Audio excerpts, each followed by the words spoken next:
Salut à tous et bienvenue pour cet épisode 6 de Run to the Sky. Alors vous allez sûrement vous dire tiens, c'est bien la première fois que je vois un épisode de Run to the Sky commencer en vol. En effet, ce n'est pas habituel, tout comme le message que je m'apprête à vous faire passer. Je vous présente Guillaume. Guillaume, c'est un jeune paramotoriste qui vient d'avoir un très grave accident en exerçant sa passion. Et il est actuellement hospitalisé à 500 km de chez lui. 500 km pourquoi? Parce qu'il participait à un événement de paramoteur. Et lorsqu'il a eu son accident, il a été bien évidemment transporté au centre hospitalier le plus proche. Et du coup, ce centre hospitalier est à 500 km de chez lui. Donc vous l'aurez compris, ça engendre des coûts énormes pour sa famille, aussi bien en tant que frais de nourriture, de logement ou de transport. Et c'est le but de mon message. Dans la description de cette vidéo, juste en dessous, vous allez pouvoir trouver le site d'une cagnotte en ligne, Litchi pour ne pas la nommer. Et sur cette cagnotte, vous allez pouvoir laisser un petit don, si cela vous dit, pour venir en aide à cette famille. Litchi, pour ceux qui ne connaissent pas, c'est donc un site de cagnotte en ligne qui permet, si on le souhaite, de rester parfaitement anonyme. Vous n'êtes pas obligé de donner le montant de votre don, ni de dire qui vous êtes. Donc voilà, donc il n'y a pas à hésiter, je pense, et il faut tous qu'on se serre les coudes pour venir en aide à cette famille qui en a grandement besoin. Sur ce, je vous laisse découvrir ce nouvel épisode et je vous remercie de m'avoir écouté. À la prochaine.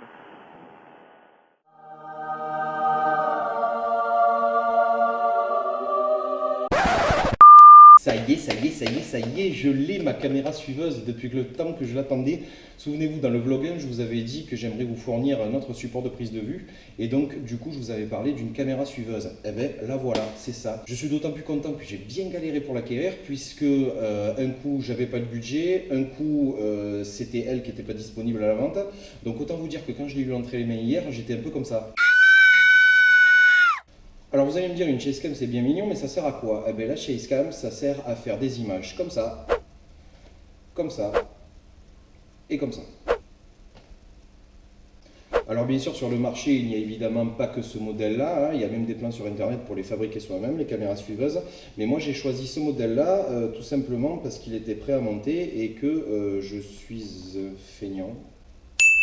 Mais c'est surtout parce que ce modèle, il a bénéficié des dernières recherches technologiques pour être réalisé, c'est-à-dire qu'il a été testé avec une simulation en soufflerie par la société qui l'a conçu. Il supporte aussi des matériaux de dernière génération qui sont ultra résistants et il a été réalisé en impression 3D. Donc à partir de ce moment-là, il n'y avait aucune raison pour que je ne choisisse pas ce modèle pour offrir les meilleures images possibles. Donc maintenant que les présentations sont faites, on ne va pas en parler plus puisqu'il y a déjà pas mal de reviews et de tutoriels qui ont été réalisés sur cette caméra suiveuse. Vous allez sur YouTube, vous tapez Skybeam Chasecam, vous allez trouver plein de vidéos à ce sujet-là. Donc nous, ce qu'on va faire aujourd'hui, c'est qu'on va juste se contenter de la construire.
Voilà, notre caméra suiveuse est montée, il ne reste plus qu'à la relier à notre voile.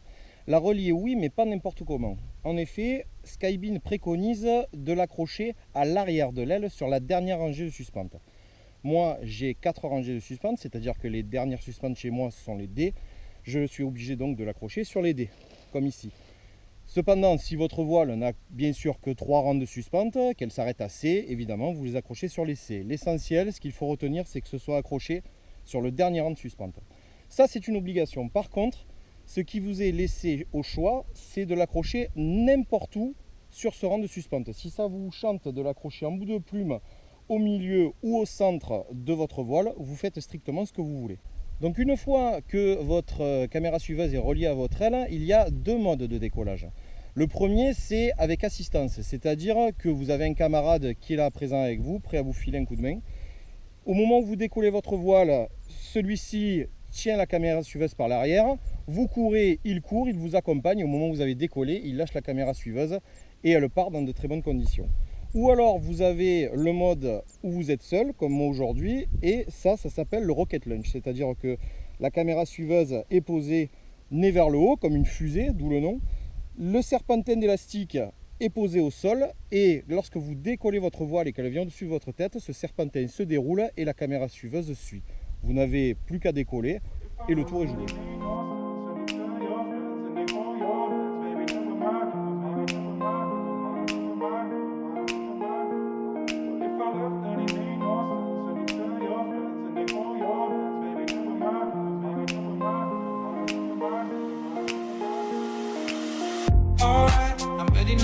Now, I ain't gonna fall back now. All right, I'm take it on me, baby. All right, I ever ask, are you gonna be my lover tonight? I take it with me. What if I left, then it made no sense. And you tell your friends. Nous voilà en vol. Alors, si on regardait ce que donne cette petite caméra suiveuse. Vous êtes prêts? Attention. C'est juste énorme la prise de vue que ça peut faire. Regardez ça, on voit la voile, on me voit moi, on voit tout dans son ensemble et le tout dans une stabilité énorme. Alors je sais qu'on a dit qu'on n'allait pas épiloguer sur la présentation de cette caméra suiveuse, mais on va quand même parler de sa conception parce que je la trouve intéressante. Et on va commencer par une petite question. De par sa forme, à quoi vous fait penser cette caméra suiveuse? Vous avez 5 secondes.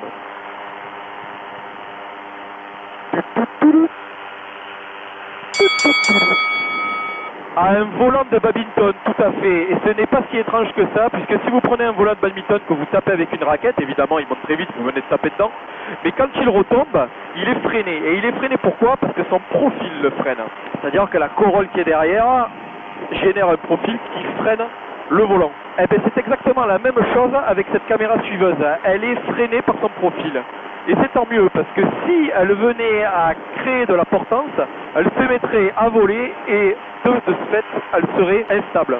Le fait d'engendrer cette traînée, qui représente d'après le site Skybin 1,5 Newton, donc 1,5 Newton ça équivaut à peu près à 150 grammes, on ne peut pas convertir des newtons en kilogrammes, tout simplement parce que le newton est une unité de force, tandis que le kilogramme est une unité de masse. Donc on ne peut pas faire de conversion. Par contre, on peut trouver un équivalent, et cet équivalent, ça équivaut à peu près à 150 grammes. Voilà, donc ce qui fait que cette caméra suiveuse qui pèse 170 grammes à la base génère en plus une force de traînée, dirons-nous, de 150 grammes. Ce qui fait qu'elle est parfaitement tendue à l'arrière de votre voile. Et ça, ce n'est pas anodin puisque comme je vous le disais, ça génère donc de la traînée et donc de la stabilité. Elle est d'autant plus stable qu'elle est tirée par un élastique, comme vous avez pu le voir.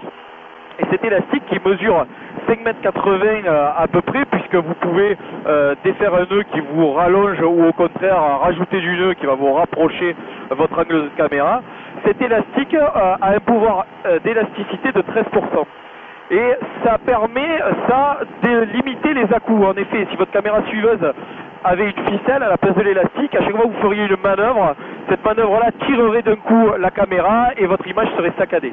Là, comme vous pouvez le voir, c'est parfaitement fluide. Je peux très bien envoyer un virage engagé. La caméra reste parfaitement derrière moi et n'a pas d'à-coup. Voilà, comme vous pouvez le voir, ça ne bouge pas du tout. Alors certains seront peut-être récalcitrants à l'idée d'acheter un tel objet, prétextant que si elle venait à se coincer dans les suspens, ça causerait problème. Eh bien pas du tout, puisque l'élastique, pour parler encore de lui, jouerait son rôle à plein. En utilisant son pouvoir élastique, il laisserait donc travailler les suspentes, les poignées de frein, bref, l'aile dans son intégralité.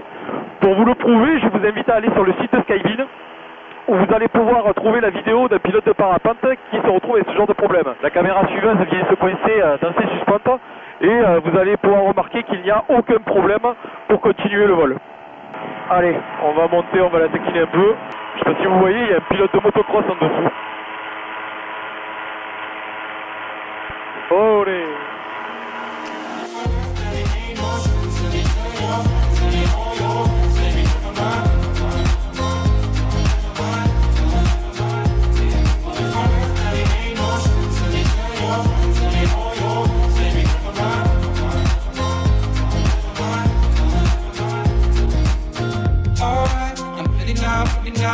I ain't gonna stop right now. Alright, take it on me, ooh baby. Alright, I never asked, do you wanna see my fire? Tonight, take it with me, ooh baby. If I left, then it made no sense, and you tell your friends, and they want your hands, baby, never mind. What if I left, then it made no sense, and you tell your friends, and they want your hands, baby, never mind.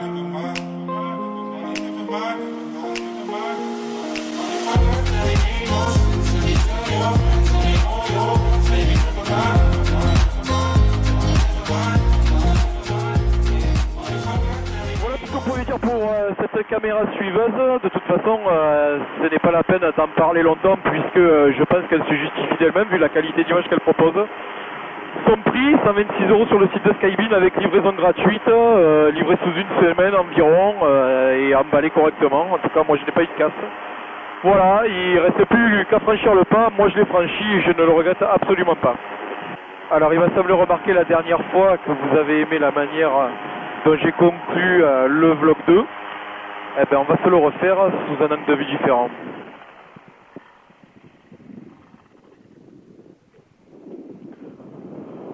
Je sais pas vous, mais j'adore ce moment-là.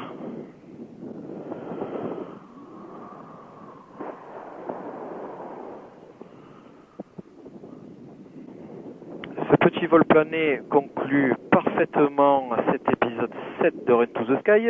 Je vous remercie de m'avoir suivi. Comme d'habitude, si cet épisode vous a plu, n'hésitez pas à mettre un pouce bleu, à commenter et à partager cette vidéo.